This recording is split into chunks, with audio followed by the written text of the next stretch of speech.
Two items for all of you at the top. We're seeing strong movement and early action toward vaccine requirements across industries, and importantly in the airlines industry. United Airlines was notably first to institute a requirement, and within 53 days were able to get to over 99% of its staff vaccinated. Over the weekend, we saw JetBlue, Alaska, and American Airlines step up and move forward with their own requirements. These actions are notable as they represent a significant share of our country's air travel. We know these requirements work, and by acting now, these airlines will ensure smooth implementation and create workplaces that are safer for COVID-19. Also wanted to note a USDA, Department of Agriculture announcement today. Secretary Vilsack spoke about our efforts to address competition just a few weeks ago in the briefing room and talked about how the pandemic revealed vulnerabilities in our food system, including consolidation and processing capacity that created supply bottlenecks and led to a drop in effective plant and slaughter capacity, leading to the shorthand of that increase in prices as people go to the grocery store and try to buy meat and other products to feed their families. We also know farmers and ranchers are losing money when they sell their livestock to the processing plant. Consumers are paying more. It's the meat processors in the middle that are making up the difference. We need more competition, something he noted then, and we can do that by helping small and mid-sized farmers and small and mid-sized processors, because the more processing capacity we have, the more competition there is for farmers, the better prices will get, the better price they will get, and consumers will get fair prices too. That's why today the Department of Agriculture is announcing the new Food Supply Chain Loan Guarantee Program, using $100 million in American Rescue Plan funds to leverage hundreds of millions more in loan guarantees to expand capacity for meat and poultry processing and address bottlenecks in the food supply chain more broadly. This is a meaningful step forward, and today's announcement adds a new commitment to the $500 million previously announced to support meat and poultry processing capacity under the Build Back Better initiative. Amr, welcome back, I guess. I haven't seen you in a while. I don't know. You have a rotation? Go ahead. Thank you for the welcome. Senator Manchin has said that he wants to see a Hyde Amendment included in the reconciliation bill. Congressman Jayapal and others are opposed to that. Where does the president stand on inclusion of the Hyde Amendment in the reconciliation bill? Well, I'm not going to negotiate the package from here, but as you know, the president opposes the Hyde Amendment. That has not changed. Okay.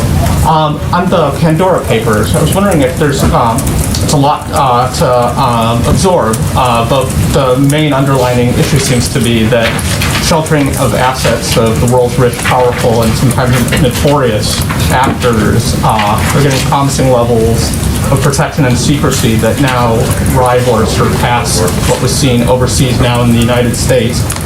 What, if anything, does this administration want to do about addressing this matter? Should states be allowed to continue to set sort of these financial regulations that make some states, including Delaware, some other states, particularly attractive for these trusts? Well, broadly speaking, the president is committed to bringing additional transparency to the United States, the U.S. and international financial systems, and you can see that in policies he's proposed and supported over the course of his presidency and even prior to that. In June, he issued a memorandum establishing fighting corruption as a core national security interest, and through work responsive to this memorandum, the government, we have elevated efforts to curb illicit and opaque financial transactions at home and abroad, including by reducing offshore financial secrecy, robustly implementing federal law requiring U.S. companies to report their beneficial owner to the Department of Treasury, and as necessary, identifying the need for new reforms. He's also pledged to work with partners and allies to address issues such as the abuse of shell companies and money laundering through real estate transactions, something that we've certainly seen and was a part of this reporting. And I'd also note that last year, Congress came together in a bipartisan fashion to direct the Treasury Department to develop a beneficial ownership database that will meaningfully increase transparency and accountability. I would also, last thing I would say, and then you may have follow-ups, is, if you look at the president's proposals in the Build Back Better agenda, he has been clear he wants to make the tax system more fair, wants to crack down on people who are not paying their fair share, whether they are businesses or whether they are individuals. That has been central to his policies, his proposals, and central to what he's fighting for in Congress right now. If I can hit on just one other thing outside of Pandora, OPEC said today that it'll add only 400,000 barrels per day to production in November. Is current price level an obstacle for recovery, and should OPEC be pumping more? Well, the United States is not a member of OPEC, as you know. Well, we do communicate with our international partners who are members of OPEC and convey, as we did a few months ago, our urging to find a compromise solution to allow proposed production increases to move forward, as they did several months ago. I would note, as it relates to gas prices here, what we're seeing in some parts of the country is that gasoline prices naturally ticking up, in part in the wake of Hurricane Ida, because the hurricane hit a region that is a key center of the nation's oil production and refining infrastructure. And we've been working around the clock with the state and local governments for the last month to, of course, restore electricity and also help facilities get back online for production to ensure that did not have an impact on oil prices and gasoline here. And the Department of Energy also authorized several million barrels of strategic petroleum reserve exchanges through that period of time. We also announced a couple of recent steps. So the point is here, while we're not a member of OPEC, we're also taking a number of steps and have been to plan for, protect against rising prices here within the purview of what we have. In the Department of Transportation extended and amended an emergency declaration offering temporary flexibility to how many hours a truck driver can drive. They applied nationally to goods that support COVID-19 response, as well as gasoline and other types of fuel, building materials, et cetera, in an effort to ensure this was not having an impact. And the last thing I would note is that back in August, NEC Director Brian Deese also sent a letter to the FTC Director Lena Khan asking the FTC to use all of its available tools to monitor the gasoline market and take action as needed. She responded to that and said she would look into it. So we're going to continue to use every tool at our disposal, even as we're not a member of OPEC, to ensure we can keep gas prices down for the American public. Go ahead. Thanks, Jen. Was there any concrete movement or progress in the negotiations with Senators Manchin and Sinema this weekend? And if so, can you tell us a little bit more about it?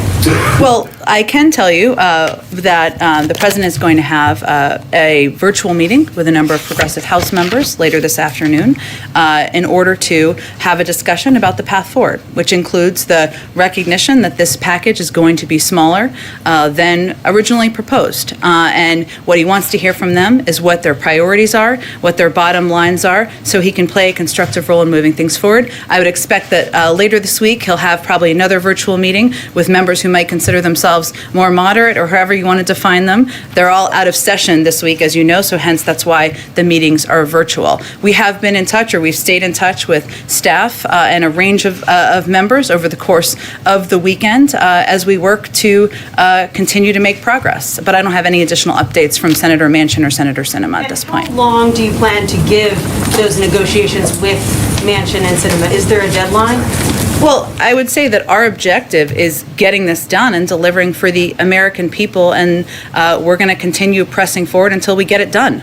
So, yes, it requires Senator Sinema and Senator Manchin moving forward and supporting a path forward. It also requires agreement on what a package would look like. So the President's going to continue to work with a range of members from across the Democratic caucus. And just on one other topic, I'm assuming you saw what the Facebook whistleblower had to say last night. Did these revelations change the way the White House thinks about regulating Facebook and other social media giants?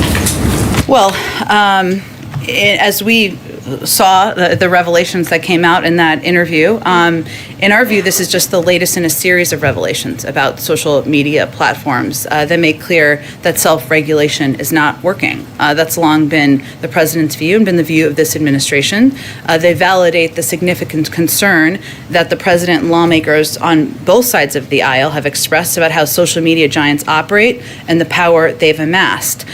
Reports in recent weeks, and I think obviously the whistleblower came forward last night in the report, but about efforts to attract young users and negative effects on teenagers' mental health are certainly troubling. They're hardly isolated incidents. And so our effort is going to be continue to support fundamental reforms, efforts to address these issues. Obviously, that would be up to the purview of Congress, but certainly we view these as a continuing in a series of revelations about the power of these platforms.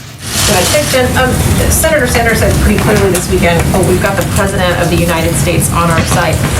Is that how President Biden views it, that he's on the side of the progressives in this fight right now? He's on the side of the American people, and he is going to continue to press forward with both the infrastructure package and the reconciliation package, and that's what the discussions with members of Congress are focused on. Does he see Senators Sinema and Manchin as the roadblocks, as the obstacles right now? Well, as he stated earlier today, he knows that, and you all know, that the majority of members are support moving forward with a bold and ambitious agenda that is going to fundamentally make us more competitive in the world, help compete with China, rebuild our roads, rails, and bridges, give the American people more breathing room. And we know that fundamentally we need 2 more votes in the Senate. Circling back to one thing he did say on the debt ceiling, that he can't guarantee that the U.S. won't reach this debt ceiling. Given the dire economic consequences that have been laid out, if indeed the U.S. defaults, can you elaborate on what he was saying in terms of what the American people should be preparing for as a worst-case scenario? Does he see this as potentially an inevitable at where we are today? No, he also said in the same set of remarks or in comments, that he couldn't imagine it going to that point because Congress has raised the debt limit 80 times. They've done it in a bipartisan fashion, and it is imperative that we move forward given the impact this could have on the American people, whether it is people's bank accounts, their Social Security accounts, their economic security. There is a great deal of retirement savings, salaries for service members. There's a great deal that is at risk for Americans who are going to be waiting at home, watching how this might impact them. Now, the moment we're in, as the president talked about earlier today, is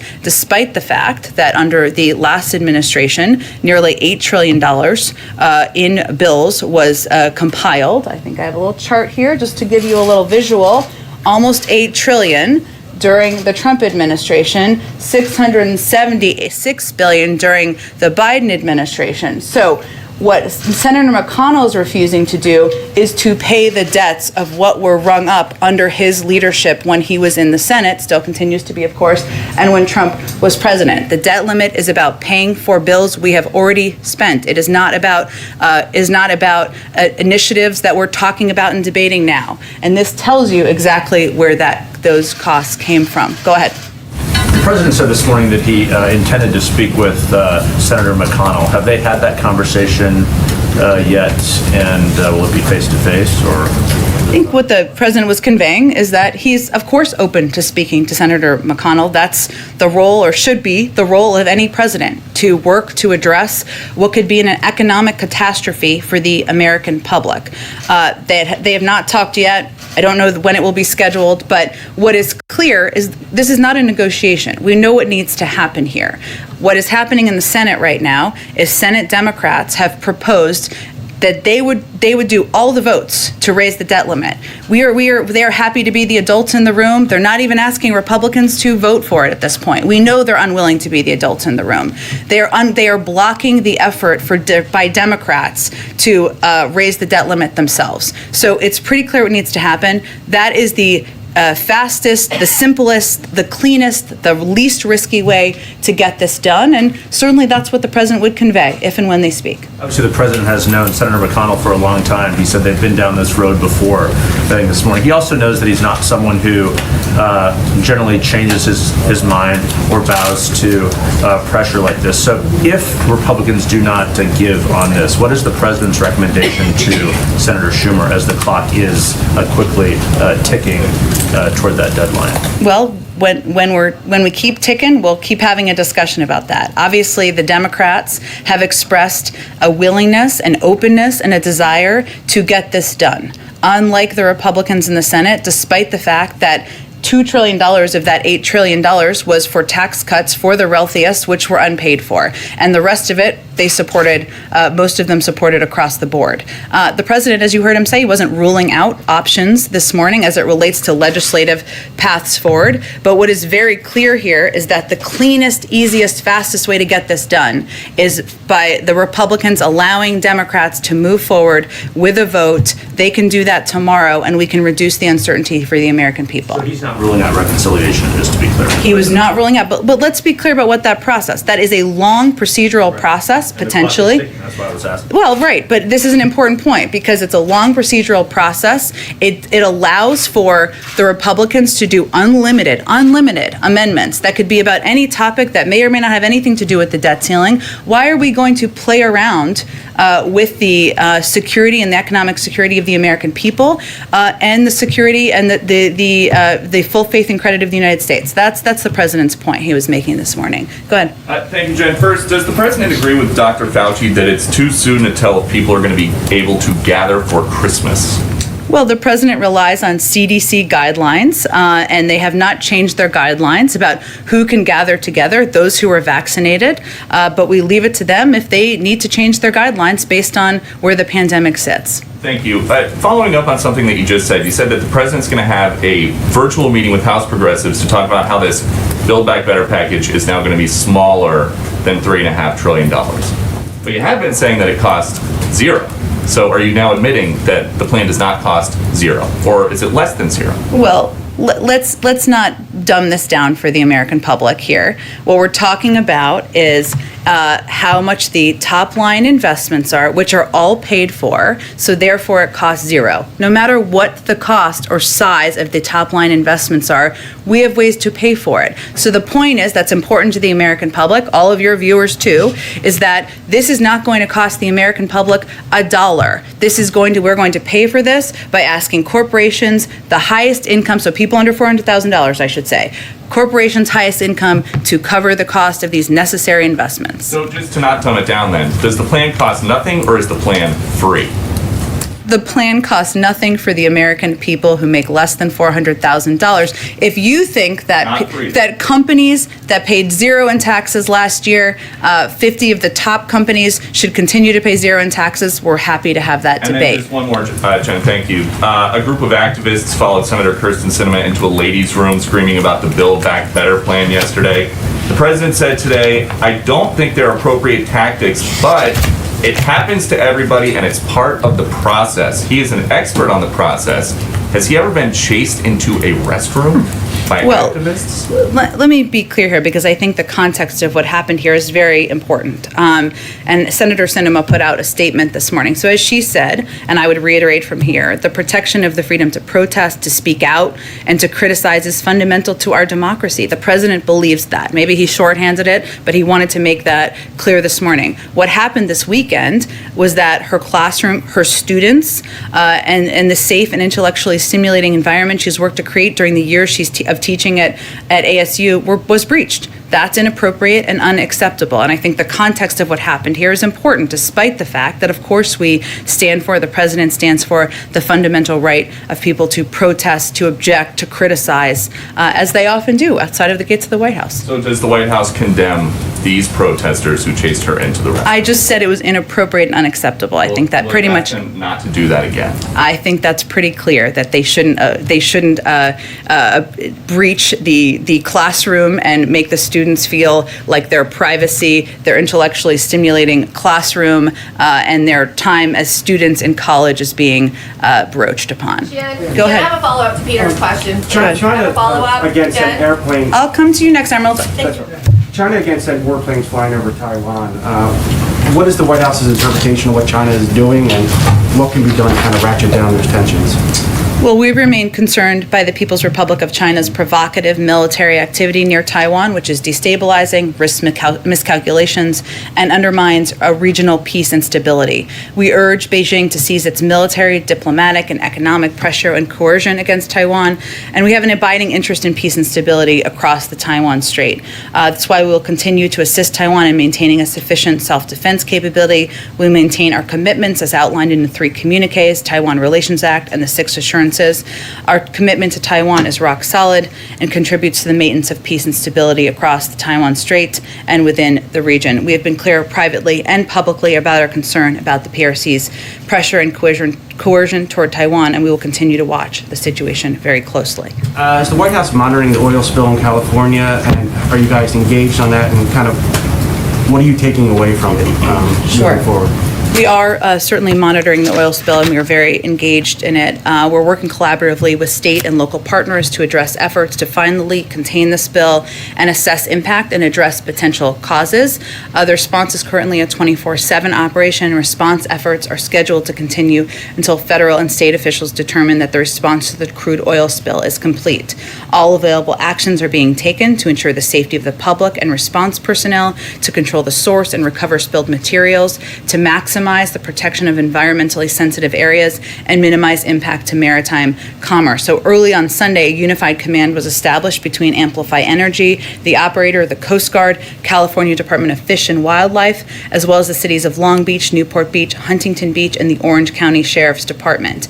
The federal government has so far 14 boats have been conducting oil recovery operations since Sunday afternoon. 4 aircraft were dispatched for overflight assessments. Shoreside response was conducted by 105 government agency personnel, and approximately 3,150 gallons of oil have been recovered from the water, and 5,360 feet of boom has been deployed. So we are very engaged in the effort that is 24/7 at this point in time. Next question. Now, White House economic advisors predicted there would be short-term inflation, but now we're seeing more reports that this is, going to be more long-term, maybe well into next year. Did the White House misjudge the situation, and what is the White House doing to maybe manage these new expectations? Well, the Federal Reserve and the OECD continue to project that inflation will come down in the next year, and we look to those projections. Obviously, it's under the purview specifically of the Federal Reserve. I would say over the long term, what we're working to do is get our Build Back Better agenda passed, something that outside economists, Nobel laureates have said would address inflation over the long term, reduce costs, and that's one of the reasons a huge priority for the president. Emerald, I promise I'd go to you next. Go ahead. Yeah, I appreciate it. First, following up on Jeff's question regarding China and Taiwan, China has grown increasingly aggressive under this administration, and then now we're set to start trade talks back with them. There was concern when President Biden took office about his son's business dealings with China. He was supposed to divest himself of his stake in a Chinese private equity firm in December with ties to the Chinese central bank. As of April, he had not yet done that, and at some point you are going to get back to us on that. Do you have an update on that? Has he dissolved that interest now? I'd point you to his representatives on that. He doesn't work in the administration. I would say, though, Emerald, that, and I think you're referring today to the announcement, this speech by Ambassador Tai about Phase 1. And what I think it's important to note here is that this approach definitely differs from the approach of the prior administration, in our view. Their approach hurt select sectors of the American economy and wasn't targeted to address strategic problems we have. These initial steps will help, are going to realign our trade policies towards, from the PRC toward our priorities. And that's the objective of this president. It's just the first stage in this process. Obviously, the ambassador gave an extensive speech today. As we enter into this, though, the president has said during the campaign that none of his family will have any business relationship with anyone that relates to a foreign corporation or a foreign country.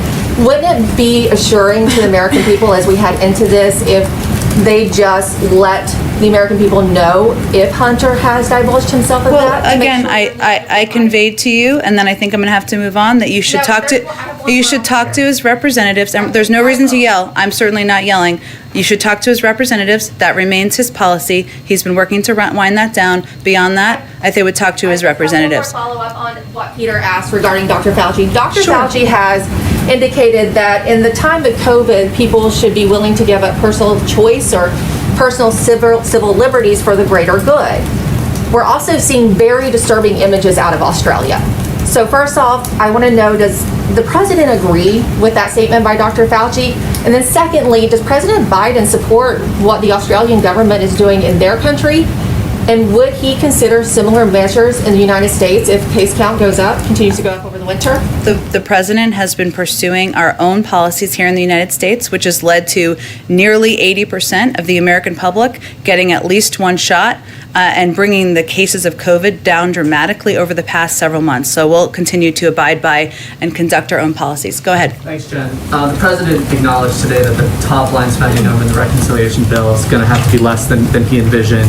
Has he started considering what for him would be a priority to keep in the bill versus not? And is he talking about that or sharing that view in these conversations that you're talking about with moderates and liberal lawmakers on the Hill? Is he sharing what he thinks ought to stay versus what can maybe go? It's a conversation, but the president's red lines continue to be that he will not raise taxes for anyone making less than $400,000 a year, and that he wants to give the middle class in this country some breathing room.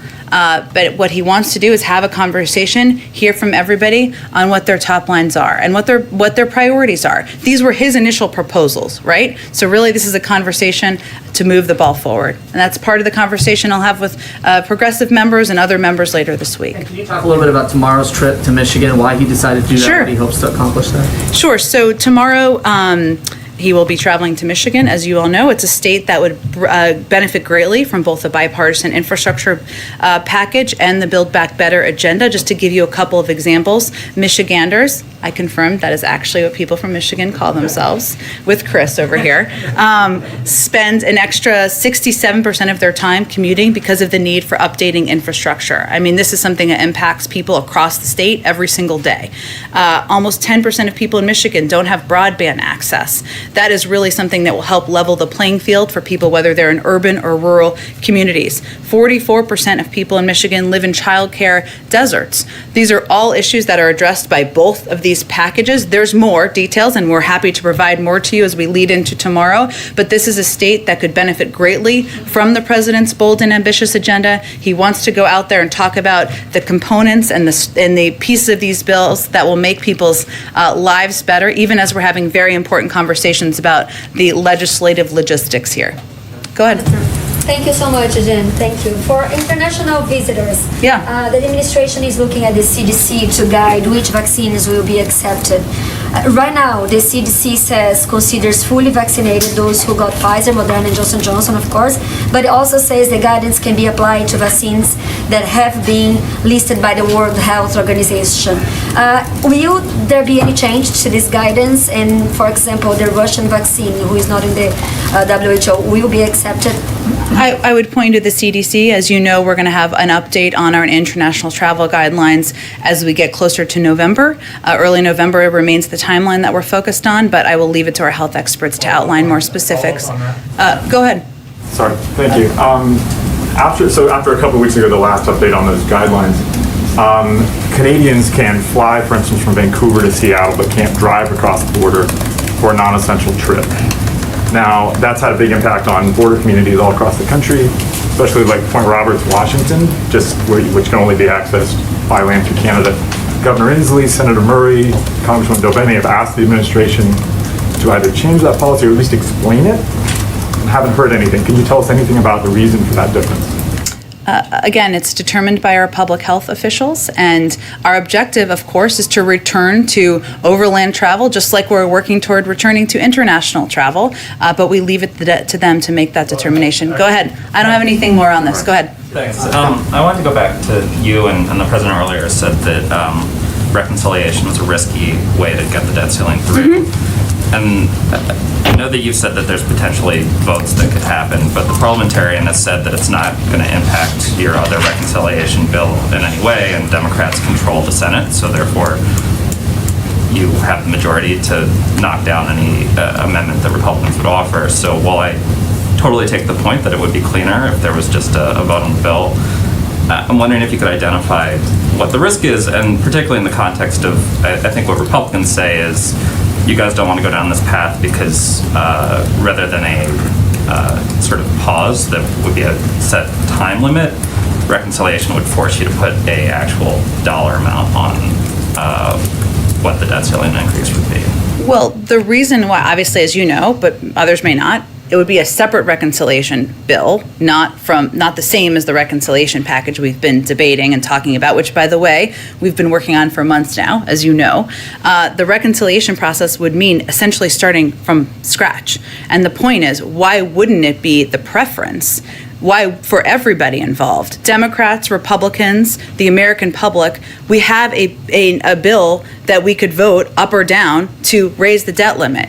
It's a much easier, cleaner, simpler, less risky process. And yes, Democrats are in control of the Senate, but Republicans can still bring up a range of amendments, as they have in many other cases, about a range of issues, extending the process they can be unlimited. That's how the process and rule works. So to us, that doesn't make sense as the preference. We're not ruling out options, but the clear, clean, fastest, least risky option is very crystal clear to us here. I wanted to ask about the energy crisis that's going on abroad, and we kind of touched on it earlier. You spoke about efforts to sort of shore up energy in the United States, but there's a couple crunch points.